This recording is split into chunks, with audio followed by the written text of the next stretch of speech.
Good afternoon, everyone. My name is Philip Germain. I am the Vice President of Prevention and Employer Services at the Saskatchewan Workers' Compensation Board. I'd like to welcome everyone here in attendance and those joining us online.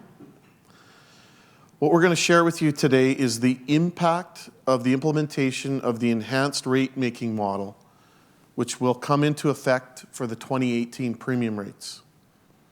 We made a decision not to implement the model for the 2017 premium rates because, as you'll see, some of the impacts of the changes can be fairly significant on some of the industry sectors.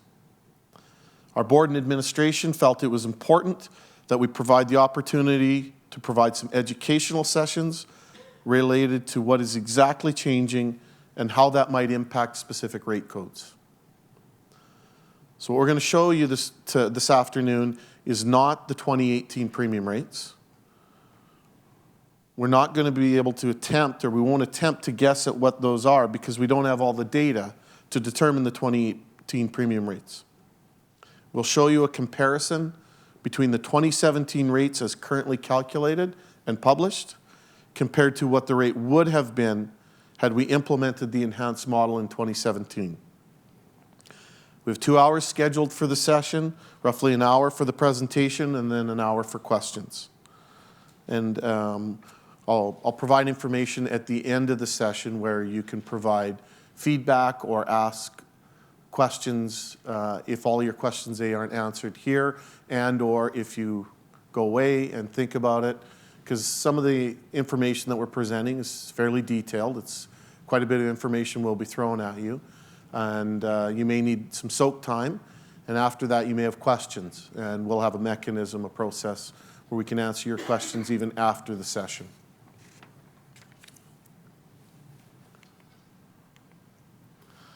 So the agenda for today includes a background about the workers' compensation system, how it came to exist, and a high-level overview of how premiums are set. Then we'll be going into the purpose of the rate model review, what the impact of those changes would have been had we implemented them in 2017, and then next steps. So let's start with the background. Bit of history. Prior to 1915, there was no workers' compensation systems in Canada. Workers seeking compensation for injuries that occurred on the job had only one option: sue their employer. Most cases were not successful, and in fact, in most situations, the workers didn't have the resources to even launch a lawsuit against their employer. But when the workers were successful, it often meant the demise of the employer, forcing them into bankruptcy. Neither of these situations were beneficial from an economic perspective. The Ontario government of the day began to notice fairly dramatic increases in the use of their social security systems because workers, in the absence of a work insurance program, a work injury insurance program, or the ability to sue their employer, were left without any way to pay for medical or earn a living. These workers ended up on social assistance, elevating the cost of those programs. So the government, recognizing this, appointed a gentleman by the name of William Meredith in 1913 to study the issue and come up with an alternative solution to the current system. Meredith came up with this notion of creating a workers' compensation system. The approach that he took is often referred to as the historic compromise. This compromise meant that workers gave up their right to sue in exchange for medical and wage loss benefits, and employers assumed the cost of the system in exchange for protection from legal action. All jurisdictions across Canada have adopted the model, and each has its own workers' compensation legislation. It's evolved over the years. However, the 5 principles upon which it was designed continue to form the foundation of the compensation system today. Those 5 principles included no-fault compensation, which means workers are paid benefits regardless of how the injury occurred. The worker and employer waive the right to sue. There's no argument over responsibility or liability for an injury. 2, security of benefits, which means a fund is established to guarantee that there is money available to pay all benefits. 3, collective liability, which means that covered employers, on the whole, share liability for workplace injury insurance. The cost of the compensation system is shared by all employers. All employers contribute to a common fund. Financial liability becomes their collective responsibility. Collective liability is common to all insurance programs. And if you think about your house insurance is based on the collective experience of people with similar types of risks. Size of your house, the cost of your house, whether or not you have a security system, whether or not you have fireplace, whether or not you live in a floodplain. So people are pooled with similar risks. They share in those costs. You pay your premiums. If something serious happens, the insurance program supports. So if your house burns down, your house is replaced, you don't necessarily pay all those costs. You collectively share in the costs of all the claims associated with people who own similar types of homes as yourself. That's the concept of collective liability. And it's common in all insurance programs. The 4th principle was something called independent administration, which means that the organizations who administer workers' compensation insurance are separate from the government. And the 5th principle was something called exclusive jurisdiction, which means that only workers' compensation organizations provide workers' compensation insurance. All compensation claims are directed solely to the Compensation Board. The board is the decision maker and final authority for all claims. These 5 principles remain valid today in supporting an effective compensation system.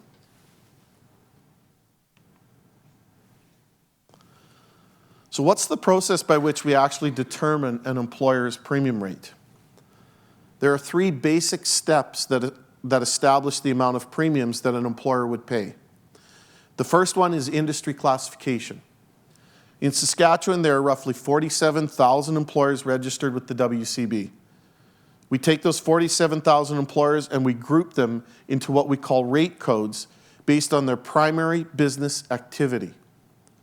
You can think of a rate code as a risk pool. There are 50 rate codes, so 50 different industry groupings. Employers involved in similar business activity or risks are placed in the same rate code. For example, we place all employers involved in meat processing as their primary business activity into the M72 rate code. So all employers in the M72 rate code share in all the costs of all the claims that occur within all the employers in that rate code. The same is true for all other industries. So bankers are grouped together, healthcare is grouped together, dairy products, soft drink manufacturers are grouped together, bakers and food prep are grouped together. The premium rate is determined at the rate code level. The second step is the process by which we determine how much we have to collect in premiums. And we're going to go through this later in the presentation. The bulk of the presentation is really about how we establish your premium rate at the rate code level. So after the second step, we arrive at what's called the base industry rate.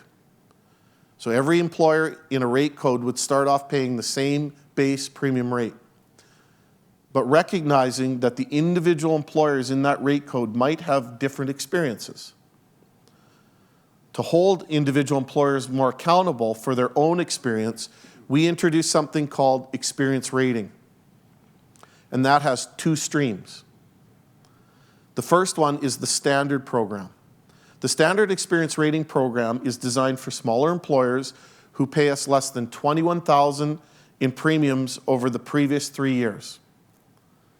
This program is frequency-based. So it's based on the number of time loss claims that you've had. Depending on the number of time loss claims, you may be eligible for a maximum discount of 25% or a maximum surcharge of 75%. The second program is the Advanced Experience Rating Program, which is for larger employers that pay us $21,000 or more in premiums during the previous 3 years. This program is cost-based. So it's based on the cost of claims, not the number of claims you have. And if your individual claims experience is better than the average for your industry, you would be entitled to a maximum discount of 30%. If your injury experience is worse than the average for your industry, then you would be subject to a surcharge to a maximum of 200%. So to recap, employers are placed in rate codes based on their primary business activity. We then calculate the industry premium rate based on the collective experience of all employers in that rate code. And finally, we apply experience rating to individual employers' experience to determine the final premium rate that you would pay us.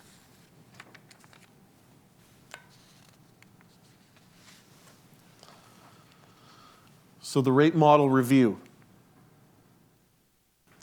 So why did we undertake a rate model review? The rate model review came about as a step in the review of our overall financial system. So as part of our overall review of that financial system, we began by looking at the way we invest our funds. So when we established the premium rates for 2017, what we were seeking to do was to establish the premium rate necessary that we would need to collect today, so the amount of premiums we would need to collect today to pay for all the costs for all the claims that would occur in 2017. Now, we don't pay all those costs in 2017. A claim could be paid out for as long as 50 years. Our benefits end at age 65, so it's possible for us to have costs associated with a claim for 50 years. If you have someone that's injured at 14 or 15, severely injured, we could pay out benefits for up to 50 years on that individual claim. So what we're trying to do is estimate the costs for the claims that would occur in 2017 as far out as 50 years and collect the present value of all those costs today through a premium rate. And because we're not spending all that money, we invest those premiums. And those premiums are expected to earn a certain rate of return in order to fund the future costs that we would have to pay. It's kind of like a pension. So we first undertook a review of our investment policy, the way in which we allocate our investment funds into the various asset classes that are available, such as equities, bonds, real estate, mortgages, etc. And following that review, we undertook something called an asset liability study, which simply seeks to look at how closely we match the income coming out of our investments with the cash flow requirements in order to meet future payments. And that report, that asset liability study, is available on our website. So we have to achieve a certain rate of return that is assumed in the calculation of the premium rates in order to have sufficient funds to pay those costs. So part of the asset liability study was to see how closely our assets matched our liabilities. As part of that study, the actuary that we hired, a firm called Eckler, determined that we should probably review our rate-making model because it is an integral part of our revenue generation stream.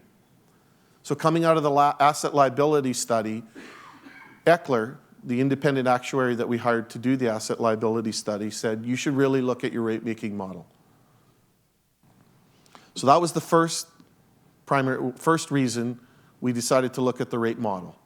Feedback from the independent actuary. The second is that we were hearing from employers, particularly in recent years, that the rate model was not reactive enough to changes in the experience in their industry. So it was for those two reasons the board asked us to undertake a review of the way in which premium rates were established, which is that second step in the rate-making process.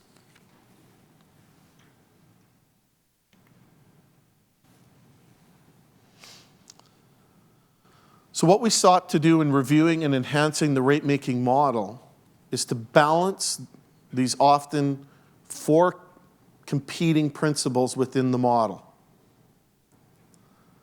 So on the one hand, we want to ensure that industries are held accountable for their own injury and cost experience. On the other hand, we want to make sure that we maintain collective liability, and part of collective liability is to ensure that employers and rate codes are not unduly burdened by extremely expensive claims. If we increase accountability of the rate code, we decrease collective liability, and vice versa. So we're really trying to balance those competing principles. On the other hand, we understand and recognize how important it is for employers to have some stability in their premium rates. So the rates are not seeing dramatic increases or decreases from one year to the next. We seek through the rate-making model to generate rates that are quite stable. But at the same time, we balance that against the reactivity of the model. So if we make the model too reactive, we create volatility in your rates. They start bouncing around. If we create too much stability in premium rates, we withhold the reactivity in the model and we don't recognize current experience. So we're really trying to balance all four of these principles that underlie the rate-making model in the most transparent way possible. So as we go through the rest of the model,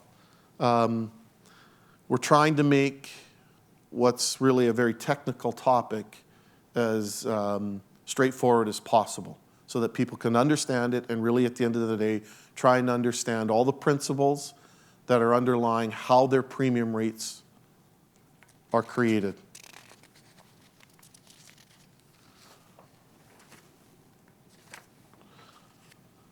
The fundamental things that we're trying to maintain as we reviewed the model, what we're really trying to do at the end of the day, as I indicated earlier, is to predict how much revenue we have to generate through the premiums in order to pay for the costs of the upcoming year's claims.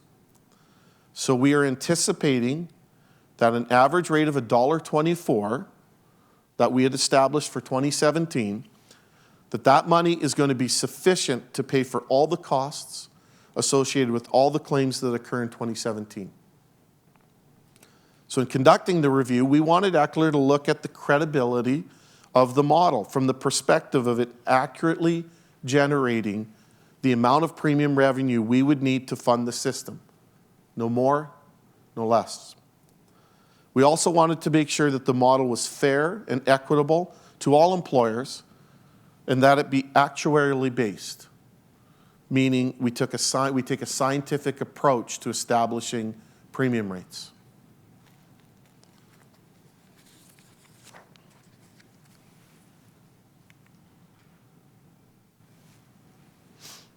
So what were the key findings of the ECLR review? Again, if you're interested, the ECLR rate model review, there's a paper that they published and it's on our website, as well as the asset liability study. A lot more detail than what we're going to go through today. And both of those reports are available on our website for anyone to download or review.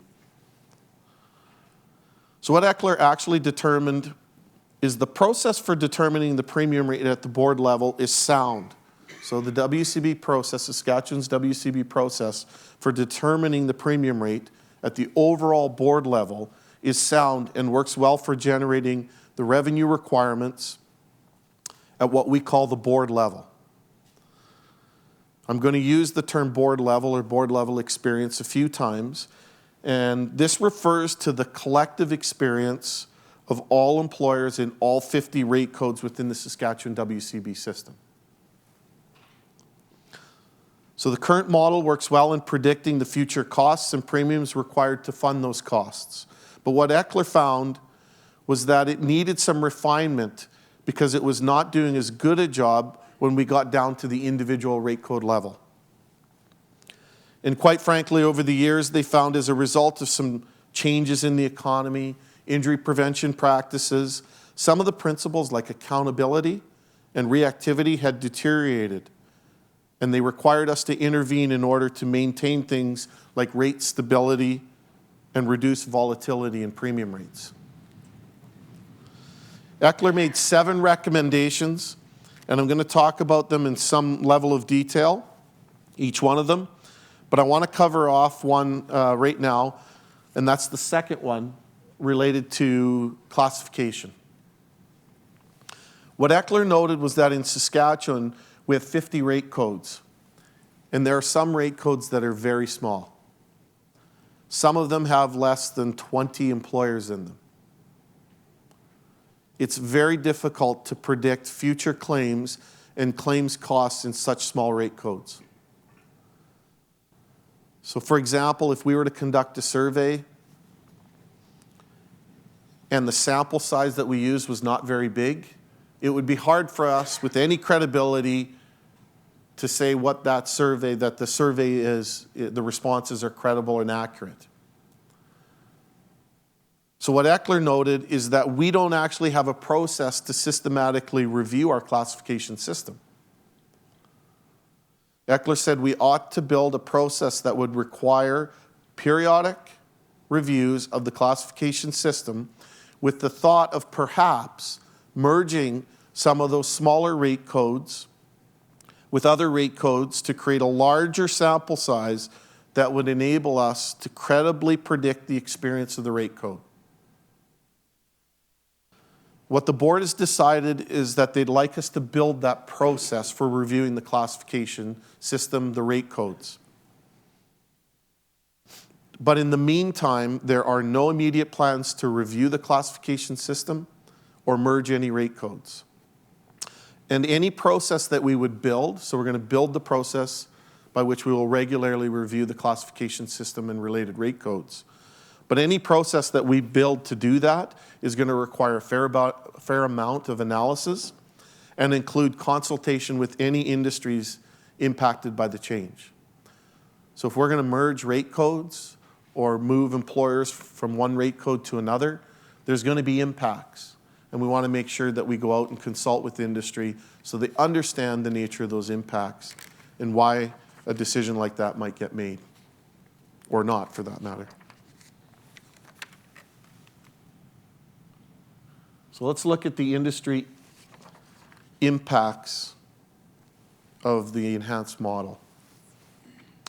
But before I get into the details of some of the elements, the other elements of the rate model recommendations, I just want to reinforce that we are going to show you, what we're going to show you in the next few slides are the industry impact of your rate code had we implemented the new model for the 2017 premium rate compared to the existing model.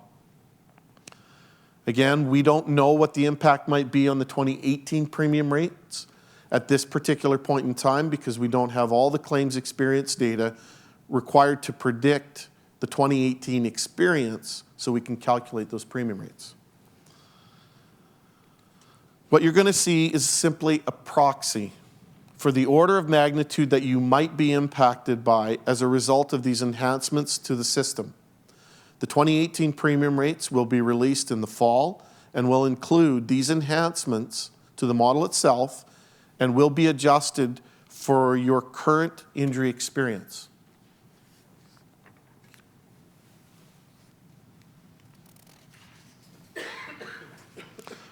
So the first recommendation Eckler made was related to a concept called credibility, and it very much refers to what I was just talking about from a classification perspective. Credibility refers to the reliability to use historic experience in predicting future experience. So to the extent that you have a large enough sample size that is representative of what the future might look like, it can be reliable. But in the case of extremely small rate codes that don't have enough history or experience built up, it's more and more difficult to predict the future claims costs. Under the current model, what we've been doing in order to mitigate this issue is that we've been adjusting the experience of the rate codes with low credibility by blending it with the board-level injury experience. So that's the experience of all 50 rate codes combined, and we blend that with the experience of a rate code that has low credibility. So what that helped to do was increase the reliability of the experience of those small rate codes. Eckler said that that's not really what we should be doing. It doesn't really hold the industry code very accountable for their own experience. If you're intervening by applying the injury experience at the board level to the individual rate code. But Eckler recognized that you have to have sufficient experience in order to make the predictability valid. Under the current model, for all industry rate codes, we calculate the average cost of all claims paid in the last 5 years. So for 2017 premium rates, we used the 5 most recent years, 2011 to 2015. All the costs paid in each of those 5 years are added together and a 5-year average is calculated. And that 5-year average is used to predict what the 2017 experience might be. Again, under the current model, we would calculate the average and we would adjust it upwards or downwards depending on what the overall injury experience is for all 50 rate codes taken together. Eckler said that we could continue to fundamentally maintain that underlying principle. We'll use historic averages to predict future experience. However, Eckler said that if rate codes are too small, you can't just limit it to 5 years experience. You should expand it to 10 years experience for those non-credible rate codes. So for an industry code that is to be credible under Eckler's definition, a rate code should have $16.5 million in claims costs flowing through it over the previous 5 years. So if you had $16.5 million or more in claims costs flowing through your rate code over the previous 5 years, you would be considered 100% credible. For those rate codes that are 100% credible, they are reliable in predicting the following year's experience.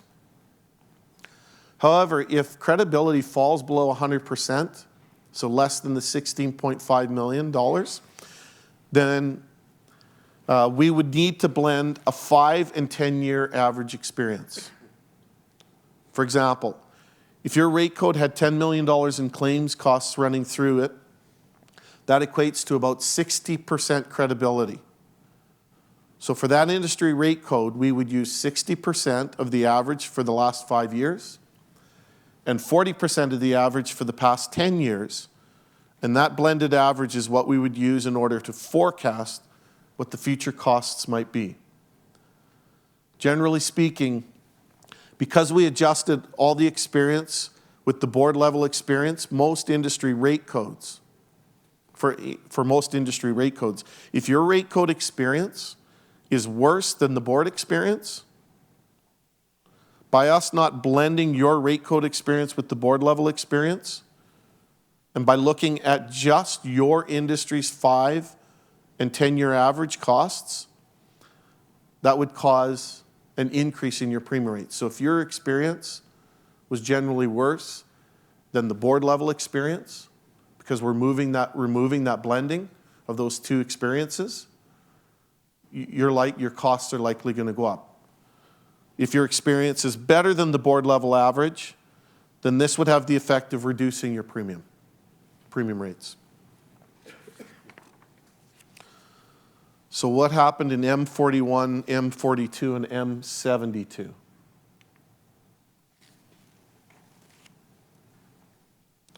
So this particular change increases accountability at the rate code level.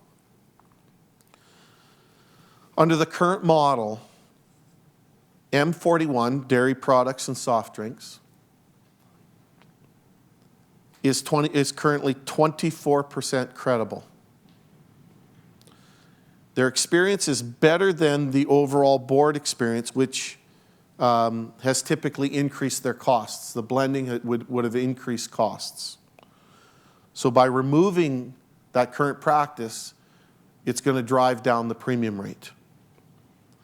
Under the enhanced model, the rate code is now 41% credible, but your 10-year costs are higher than your 5-year costs, which increases your costs under the new model.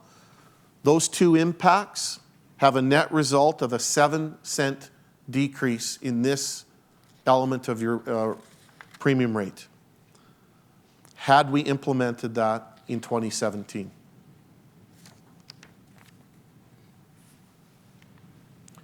M42. Similar in the way that your experience, M42's experience, was better than the overall board experience, which typically increased your costs. By removing it, that's going to drive down, removing that blending of your industry experience and the board industry experience, board level industry experience, has the effect of driving down your premium rate. Also, the 10-year costs are lower than the 5-year costs, which additionally decreases the costs under the new model and under the enhanced model. So the combination of those two changes would see a 24-cent decrease for this element of the premium rate in M42.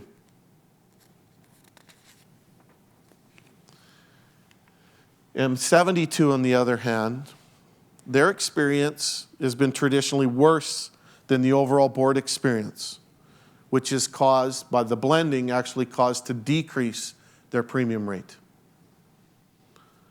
Removing that blending between the board level and the premium rate level experience, average experience, is going to cause the premium rates to go up in M72.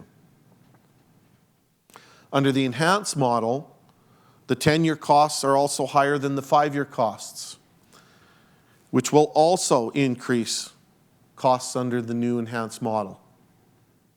The combination of those two changes result in a 21-cent increase in this element of the premium rate. Again, had we implemented in 2017. So you can see by some of the swings that we have just in this one element. And by the way, you're going to see ups and downs throughout the presentation. But you can see some of the swings are pretty significant, which is why we wanted to come out and explain them to employers. The use of indicators to predict costs. So the next recommendation that Eckler had was to do with the use of indicators to predict future costs.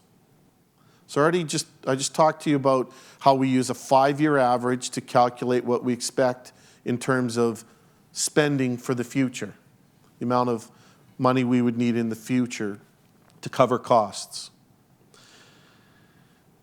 As part of determining future costs in the existing model, the way we do it today, we try to forecast the number of time loss claims. And then we attach an average cost per claim to that forecast of claims to determine the future revenue requirements. The problem is that in recent years, we have seen a significant decrease in both the time loss and total injury rates, and significant decreases in the number of claims. However, the cost of claims have not seen a corresponding decrease.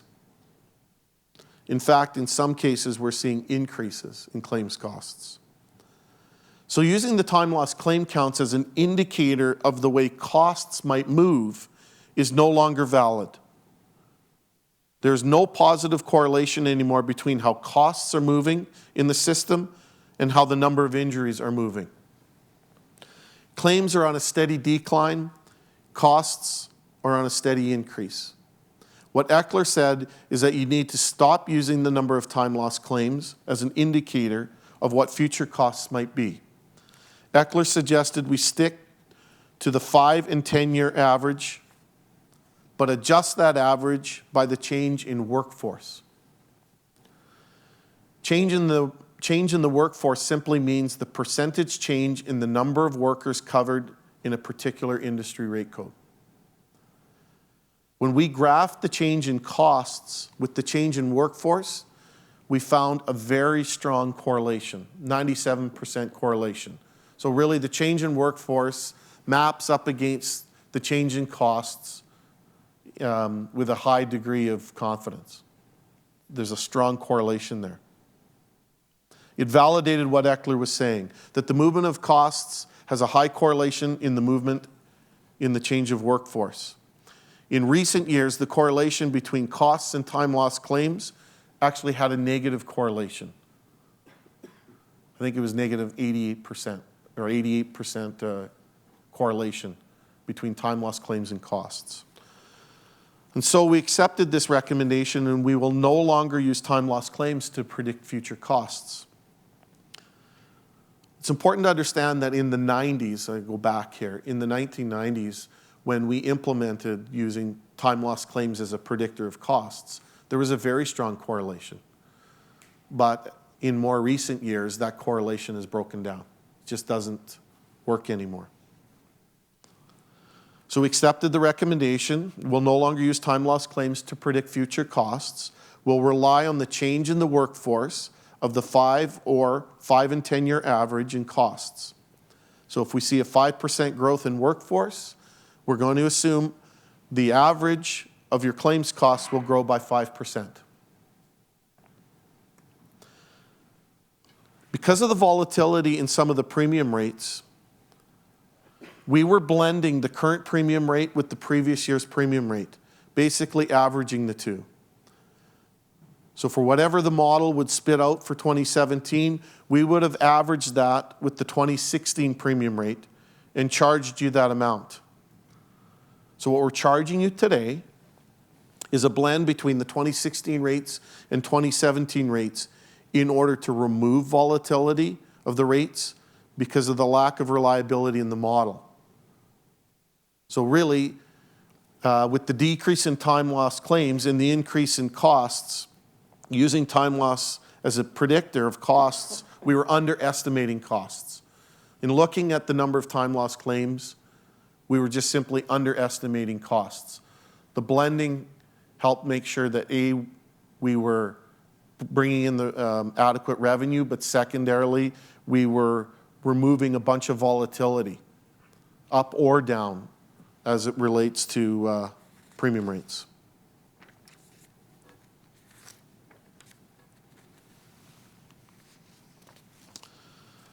So the impact in changing the indicator from time loss claims to workforce.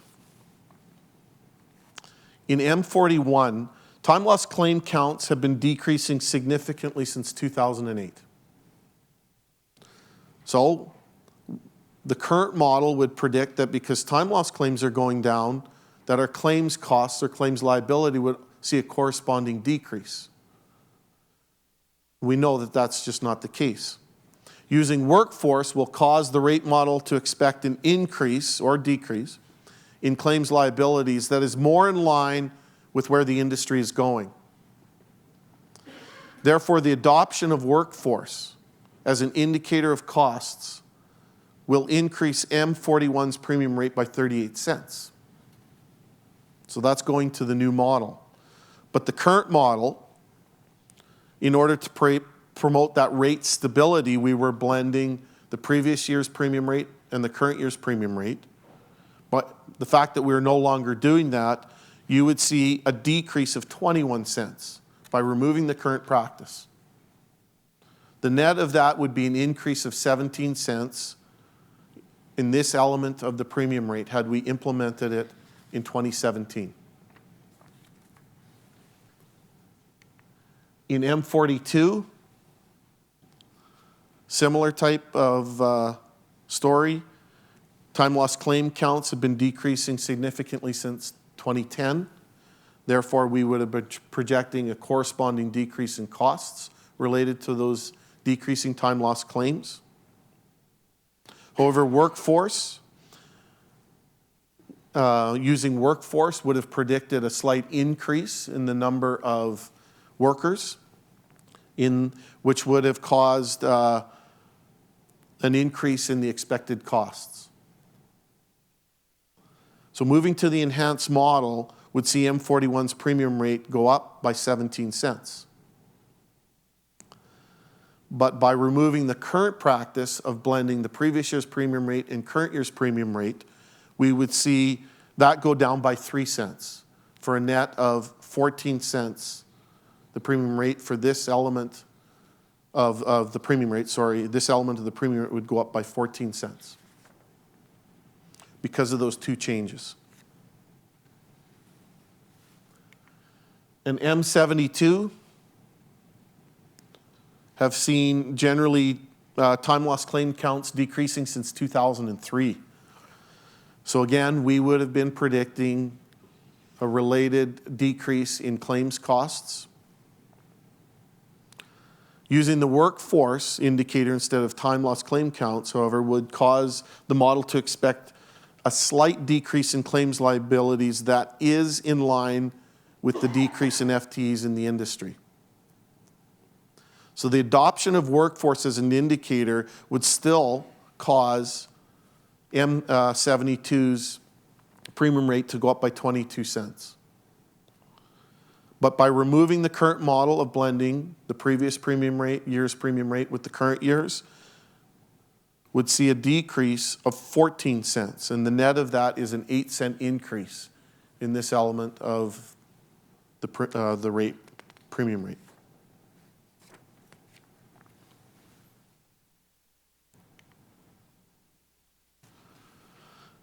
The next recommendation that Eckler made that the board accepted related to something called costly claims pooling. So I said earlier, collective liability has two basic elements to it. First, that we are collectively responsible for all the liability associated with injuries that occur in our industries. The second element is that individual employers or rate codes should not be unduly burdened by excessively expensive claims. Under the current model, we have a claims cost capping element to it, but it is limited to something called pension costs. When we talk about pension costs, we're really talking about long-term earnings replacement. So long-term claims where there's been some permanent loss of earnings by an injured worker, and we're probably paying those wage loss earnings well into the future, maybe up to the age of 65. That's what we call pension or earnings replacement. Under the current model, if the cost of pensions related to an individual claim in a rate code exceed $90,000, we cap those costs at $90,000, and the difference between the $90,000 and the actual costs for the pension are spread across all employers in the class. Now, a class represents all employers who are in a rate code. So the M class, for example, represent all employers who are in a rate code that start with M. So the M class has rate codes represented in all types of manufacturing. So if an employer, let's say in M72 as an example, had a claim with a pension related costs that were $150,000, we would cap the cost at $90,000, and then the other $60,000 would be distributed to all rate codes in the M class proportionately based on their payroll. So collectively, we would share in that capping. Eckler said that claims cost capping is a necessary part of any rate-making model. However, he said, the way we're approaching it isn't quite right. First of all, $90,000 is a fixed amount that has been in place for many years. It hasn't been indexed or changed to anything. Eckler said if you're going to have a claim cap, it should somehow have an indexing provision so that as things change, going forward, the claims cost cap would escalate with it. Secondly, he said, it doesn't make any sense that you apply only that methodology to pension costs. It should apply to all compensation-related costs. Eckler recommended that we establish a multiple of a maximum insurable earnings to determine what that claims cost cap would be. So what the board has approved is that we would use 3 times the ultimate maximum insurable earnings, which equates to just under $252,000. That would apply to all claims costs, not just pensions. The second part of the decision by the board is that the difference between the claims cap, that $252,000 roughly, and the actual cost of the claim would be spread across all rate codes at the board level based on your claims costs, not payroll. So now we've spread the collective liability beyond the class to every rate code in the system. So if you had a claim for $400,000, you'd be responsible for the first $252,000, roughly, and the other $148,000 would be spread proportionately across all 50 rate codes based on their claims costs. So what would have been the impact of this change on the 3M codes we're talking about today?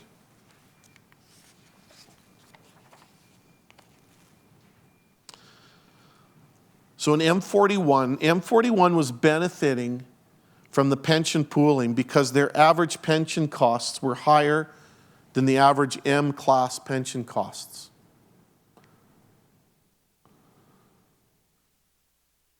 The M41 claims are typically below the 3 times maximum. Therefore, the industry would be held more accountable for their costs and not benefit from costly claims pooling. The net effect of those two things is a 15-cent increase in this element of the premium rate. So again, the pension, M41 has typically been benefiting from the pension pooling. When we remove that, it's going to drive up your accountability for the costs within your rate code.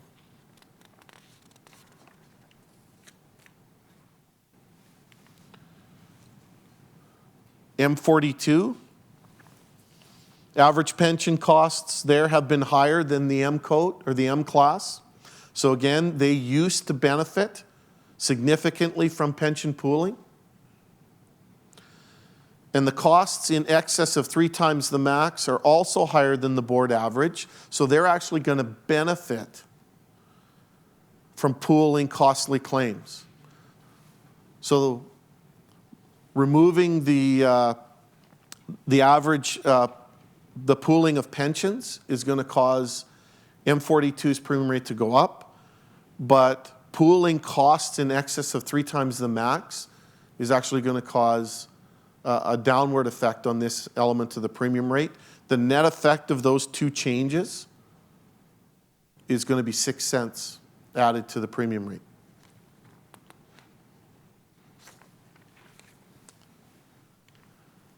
And for M72, the average pension costs in M72 were significantly higher than the M class. So they were benefiting significantly by pooling pensions. Costs in excess of 3 times the max are just a bit lower than the board average.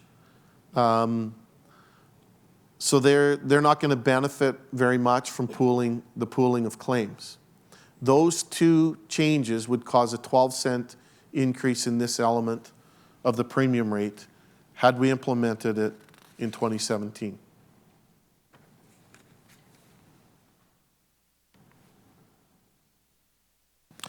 The next recommendation by Eckler dealt with fatality costs.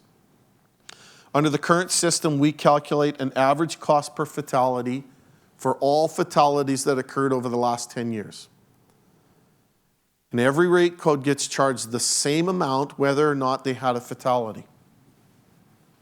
The 2017 rates include a 4-cent charge for average cost of fatalities for the past 10 years to every rate code. Eckler said that's not very good accountability.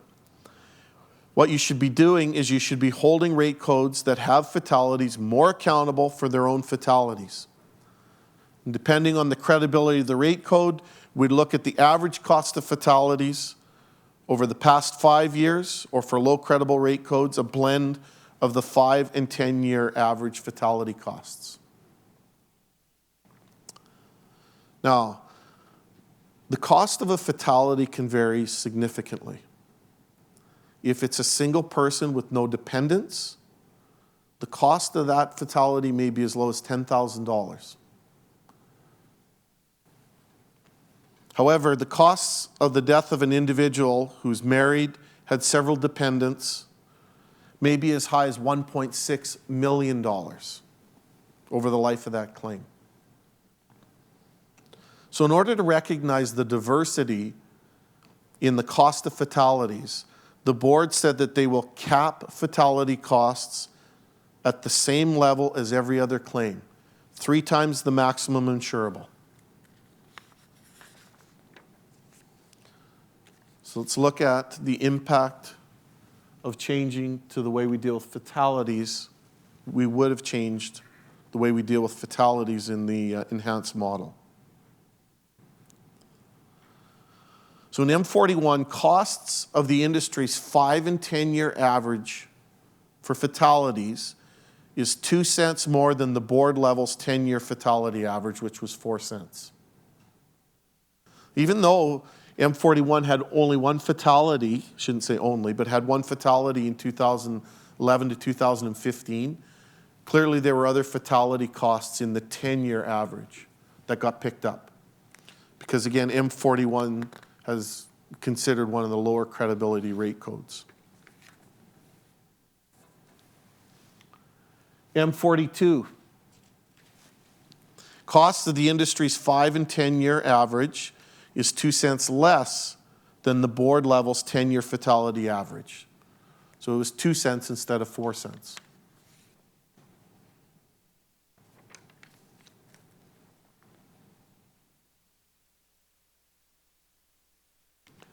And for M72, the cost of the industry's 5 and 10-year fatality average is 1 cent more than the board level 10-year average.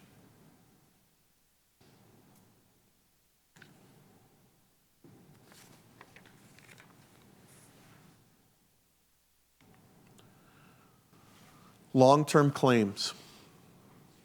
I mentioned earlier that we could pay claims for up to 50 years. And under the current model, I also mentioned that we calculate a 5-year average, and that 5-year average includes costs of all claims paid in that 5-year period. So in any one of those 5 years, and for the 2017 premium rate, we're talking about 2011 to 2015, in any one of those years, you could have a claim that has 20, 30, 40-year-old claims in them that still have costs associated with it that go into that particular year. So in 2011, we could have costs associated with a 40-year-old claim. We would pick up those costs because, again, we're looking at, for 2017, we looked at 2011, 2012, 2013, 2014, and 2015. The assumption being that your industry is going to have similar injuries and costs that you had several years ago. Eckler said that's not necessarily true. Many of the employers are no longer in the rate code or your rate code. Many have changed. Industry practices and technology have changed. And the experience of employers in your rate code many years ago may not reflect the experience of your industry today. Eckler suggested that we should be using a shorter experience period, somewhere between 5 and 10 years. After our analysis, we determined that after 7 years, we would typically capture 75% of claims costs. So instead of going back 50 years in every one of those 5 years that we include in calculating the average claims experience, we would only go back as far as 7 years. So in 2011, we will include the costs of all claims that occurred in the previous 7 years. And then we do the same thing for 2012. We look at the seven-year period for 2012, and then 2013, and 2014, and 15. And that 7-year experience will be used to calculate the 5 and 10 and or 10-year averages. But we're still going to have to pay the remaining 43 years worth of claims costs. So what do we do with those costs? What the board has approved is that we would take the remaining costs in those 43 years and we would pool them. And based on claims experience, we would spread those costs proportionately across all 50 rate codes. So what's the potential impact of this change? If the majority of your costs are in the most recent 7 years, then by dropping the other 43 years in the calculation of your average, it's going to drive up your average, which will likely result in an increase in your premium rate. If the costs of those 43 years are a lot greater than the costs in the most recent 7 years, by dropping those 43 years, you'll likely see a decrease in your average, resulting in a drop in your premium rate.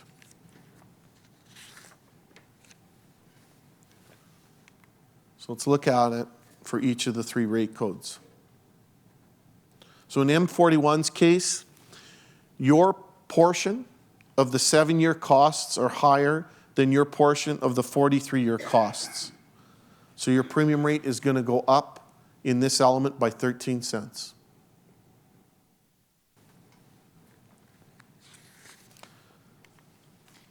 In M42, again, M42's portion of the 7-year costs are slightly higher than their portion of the 43-year costs, so their premium rate is going to go up a penny in this element of the premium rate.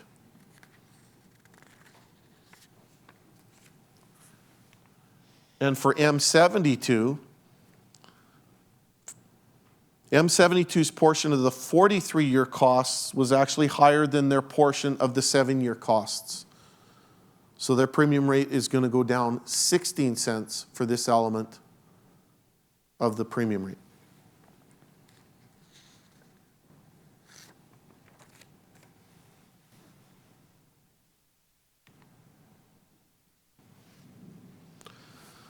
The next recommendation had to do with the way we allocate our administration costs. So our administration costs, like all organizations, are divided into 2 basic categories: fixed costs and variable costs. Fixed costs are all of those costs regarding your day-to-day business. In our case, it's all costs, so all of our costs, administrative-related costs, other than the costs associated with dealing with claims, specifically dealing with claims. So IT, human resources, registering employers, establishing premium rates, all of those costs are considered fixed costs for us. Whether or not you have a claim, we would still need those administrative services to run the compensation system. Variable costs are all of those people who work on claims. So under the current model, we've assumed that 10% of our costs represent our fixed costs, and the remaining 90% represent our variable costs. The 10% fixed are allocated across all employers based on their percentage of payroll. The 90% variable are allocated across all employers proportionately based on their claims costs. Eckler said this is a great approach, but we should make sure the percentages are right, which caused us to undertake an analysis and actually divide our costs into the fixed and variable categories. When we completed the analysis, we determined that our fixed costs are 30% and our variable costs represent 70%. So we've adjusted the fixed component from 10 to 30 and the variable component from 90 to 70. And when we look around other jurisdictions, the 90-10 split was probably more of an outlier than the 70-30. I think Alberta is 75-25 or somewhere around there. I think Ontario is 50-50. But the 90-10 split would have been more of an outlier than the 70-30. And the 70-30 represents accurately the way we allocate our administrative resources.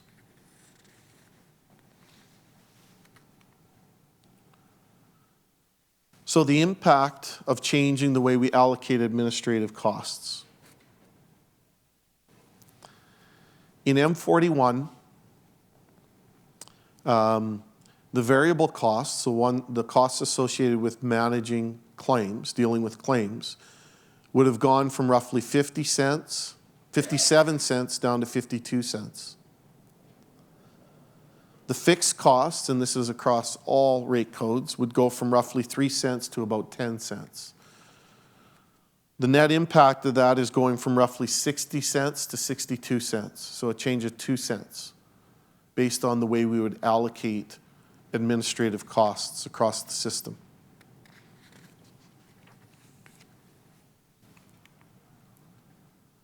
For M42, there's no net impact for this change.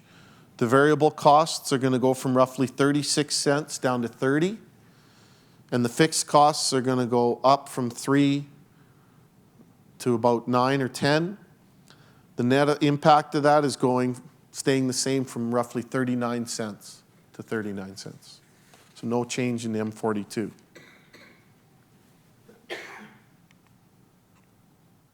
And for M72, the costs associated with dealing with claims would go from roughly 69 cents down to about 47 cents. And the fixed costs would increase from roughly 3 to 10. And the net impact of that would be going from roughly 72 cents down to 50 cents. So a 15-cent decrease in this element of the premium rate. Again, had we implemented it in 2017. So, let's pull it all together. For M41 dairy products and soft drinks, going from the current model to the enhanced model, it would be a difference of going from 240 to 281, which is a 17.1% increase or 41 cents. What does that mean in real terms? It would mean a net increase of roughly $160,000 in premiums across the whole rate code. But there are only 18 employers in that rate code. So the average increase would be roughly about $8,900 per employer.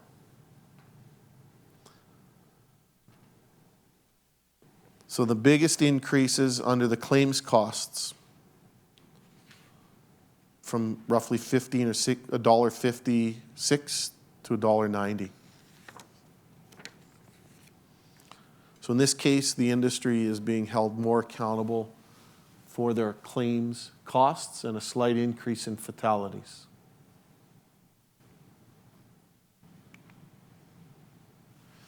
M42 bakeries, food preparation and packaging. M42 would have had we implemented, instead of $1.56, it would have been $1.51, which represents a 3.2% decrease or a 5-cent decrease. The net impact of that would have been roughly about $54,000. There are 122 employers in this rate code, for an average decrease of about $440.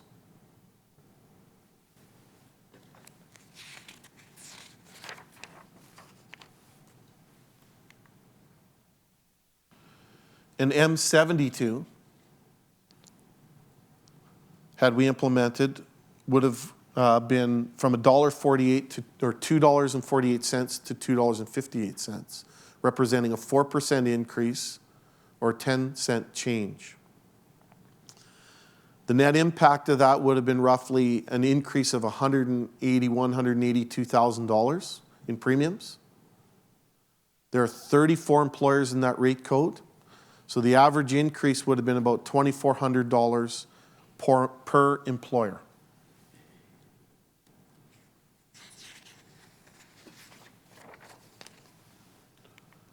So next steps.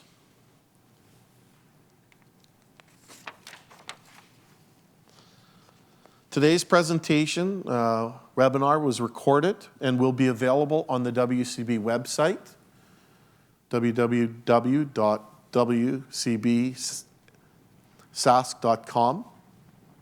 So in the event you want to go through it again, there are people who weren't able to make the presentation today or other people within your business that may want to review the presentation. It's going to be available as a webinar on the website so people can go through at their convenience. We've thrown a lot of information at you today. Even though we're about to have a question and answer session, you still may walk away from this with potentially having questions down the road. If you do, we've placed a spot on our website at Ask WCB at wcbsask.com where you can post a question and get an answer to your question even after this session is completed. And we're also looking for feedback on the transition. So the rate model, the new rate model will be implemented in 2018. But what we're asking for feedback on is how to transition the impact from the current model to the enhanced model. You can provide feedback at wcbsask.com/feedback until April 7th. We're going to have our feedback app, so to speak, open until April 7th. In there, you're going to find a couple of suggestions. One is that we could transition it all in 1 year, kind of rip the Band-Aid off on 2018. Or we could transition it over a couple of years. And what we're talking about is a one-time impact. The dollar amounts that I was talking about, how do we transition that dollar amount going forward in 1 year, maybe splitting it in half over 2 years? And then we've got another option in there where you can, any other suggestions you have in terms of transitioning the impact of going from the current model to the enhanced model. You can see that some of these changes, from our perspective at least, are fairly significant. There are as many rate codes going down as there are going up, because at the end of the day, we're not looking, we don't need more premiums. When we calculated the premiums under the enhanced model compared to the current model, they were basically identical. We're not needing more premiums. What's happening is those premiums are being distributed differently based on a new model. So different rate codes, all rate codes are being held accountable in a different way based on the new model.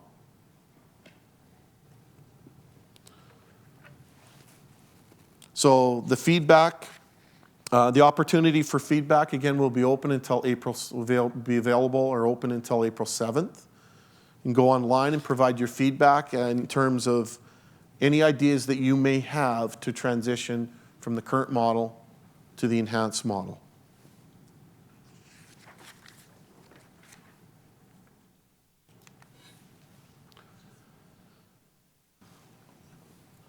So I would be remiss if I didn't at least say one thing about injury prevention before we open it up to questions.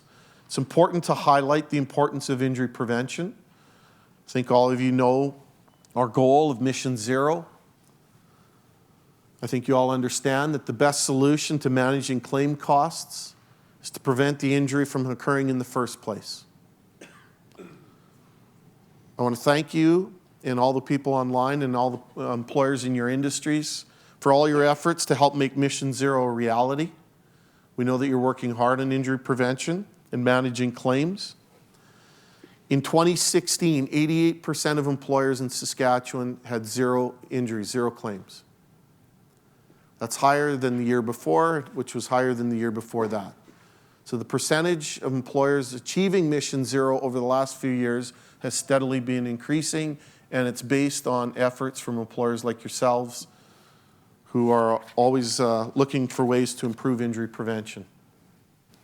So thank you. I'd like to thank everyone here today and everyone online for participating, and I'll now open it up to any questions that you may have. If you could use the mic so that everyone online could hear, and those that might listen to the podcast or the webinar in the future. Sure. Quick question. So over the past 2 years, some employers have been getting rebates. Why wouldn't we have applied the rebates to this new model? So is that one of the suggestions you're making? Could be. I'm just kind of curious if that was ever thought of. Because the rebates have been given out already because of the surplus and the investments. Yeah. No, I guess what I would say is if that's the suggestion that you have is to fund this change through some other mechanism, I think WCB is open to any and all suggestions that you might have. So potential for more rebates this year? Well, I don't know that, but who knows, right? So that's, I guess, in theory, a possibility. All options are open right now. So thank you.